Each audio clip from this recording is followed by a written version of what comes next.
이번에는 절대로 암이라는 녀석에게 지지 않을 것이다.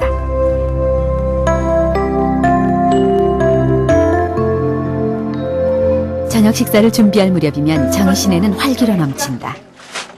이 시간이면 약속이나 한 듯 가족들이 주방으로 모여든다.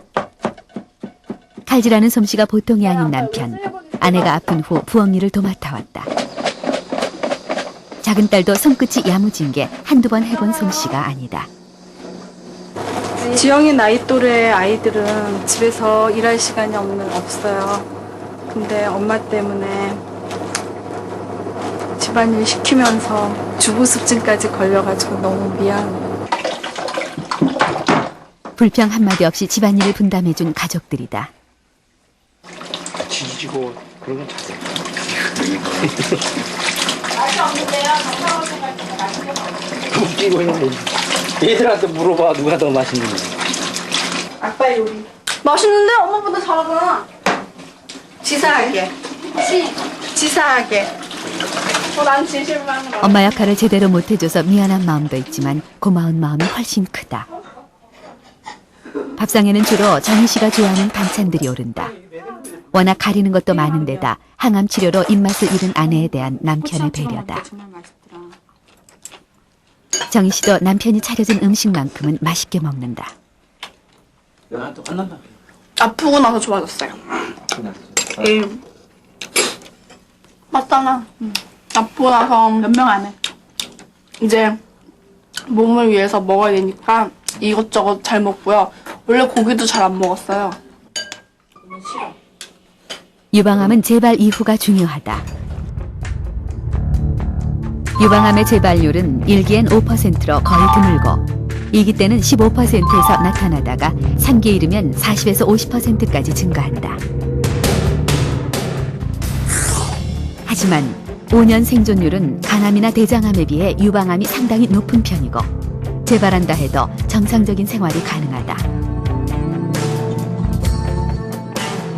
너무 그렇게 어떤 비관적인 태도로 임하실 필요는 없을 것 같고요. 설령 재발하더라도 얼마든지 조절하면서 오래 끌고 갈 수 있는 암이니까 희망을 갖고 암과 이렇게 싸운다면 반드시 또 다른 치료들이 개발되면서 우리가 완치를 시킬 수 있는 그런 날들이 올 걸로 생각을 합니다. 유방암 발병 후 가장 마음이 쓰였던 것은 선영, 지영 두 딸들이었다. 오늘은 첫째 딸 지영이와 특별한 외출을 준비했다. 알았어. 어디 가시려고요? 오늘 아이 진찰 예약이 잡혀가지고요. 검진하려고.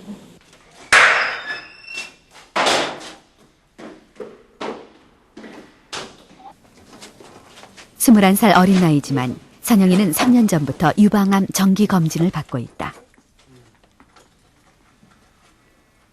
조기 검진이 조기 발견이 가장 중요하니까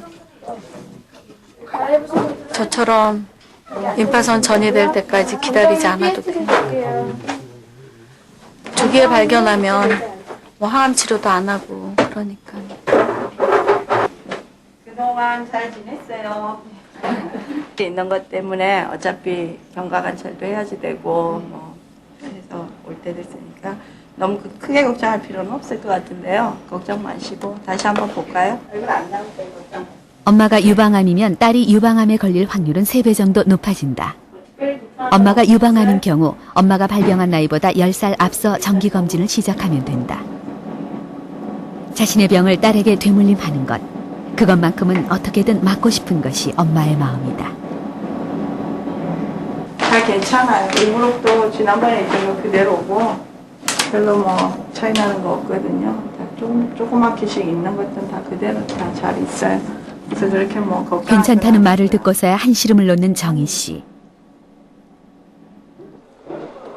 하지만 엄마의 마음을 알고 있는 선영이의 마음도 아픈 건 마찬가지. 엄마는 우리 딸 노는 모습 보기 싫은데 우리 딸 엄마가 너무 힘들게 했어. 그치? 항상 고마워. 너무 편했기 때문에 엄마가 너한테만 너무 스트레스 주고 그래서 엄마가 항상 미안하게 생각해. 뭐가 미안해. 엄마 눈도 이 수건으로 닦자. 유방암이 아니었다면 미처 몰랐을 사랑이었다.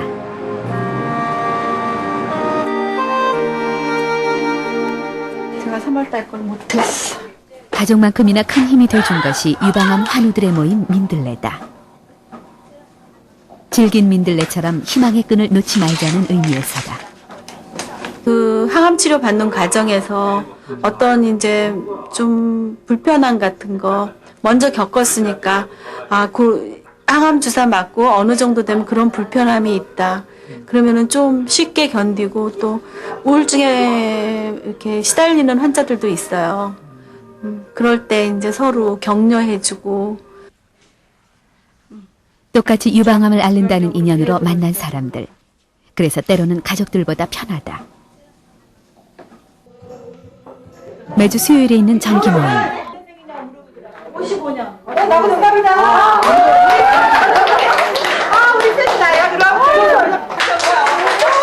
밀린 이야기를 나누느라 분주한 사람들로 분위기는 항상 들떠있다. 오늘은 회원 중 한 명이 항암 치료를 끝낸 것을 축하하는 자리. CT를 찍고 결과를 들으면 다시 이제 다시 주사위법으로 들어간대요. 그랬지만 저는 항상 마음을 제가 처음 듣는 것에 최선을 다하려 생각하면 절대 절망하지 않아요. 그러니까 여기 계신 여러분들도 항상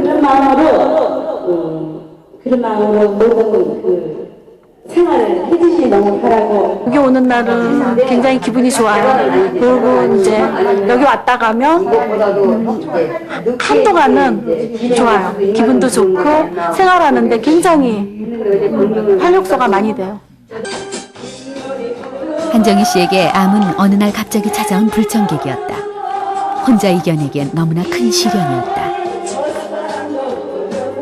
우리가 절망이라는 말을 떠올렸을 때도 밟아도 살아나는 질긴 민들레처럼 그녀는 한 번도 희망을 버리지 않았다. 추상적으로 언젠가는 이겨내겠지 그런 생각은 아니에요. 난 꼭 이겨낼 수 있어 이거지. 난 꼭 이겨낼 수 있어죠. 언젠가는 얘한테 이길 수 있어 이게 아니에요.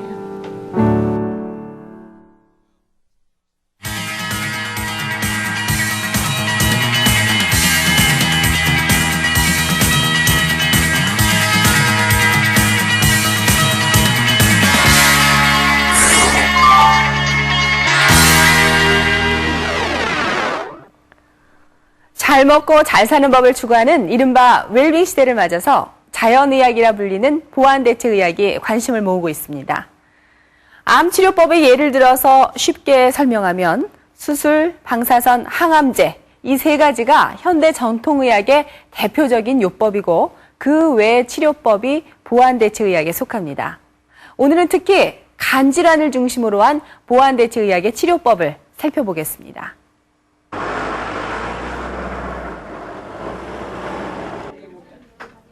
한 번 발병하면 만성적으로 진행될 가능성이 높은 병이 바로 간질환이다.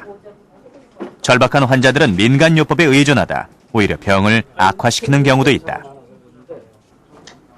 치료 약물 미나리하고 그 돈나물 이런 거 갈아서 먹으면 좋다 그러고. 먹었으면 미나리 들판에 가면 있잖아요. 눈 들어가서 그 캐다가 그냥 나물 해 먹고 청집 해 먹고. 모르죠. 그 여러 가지를 먹어서 어느 게 부작용이 있는 건지 하도 많이 먹어서 여러 가지를 또. 간에 좋다는 식품들이 오히려 해가 될 수 있다. 갑자기 간 기능이 떨어지는 급성 간 손상의 원인을 살펴보면 간염 바이러스와 술, 약물 다음으로 많은 것이 민간요법으로 복용하는 각종 식물 제제인 것으로 나타났다.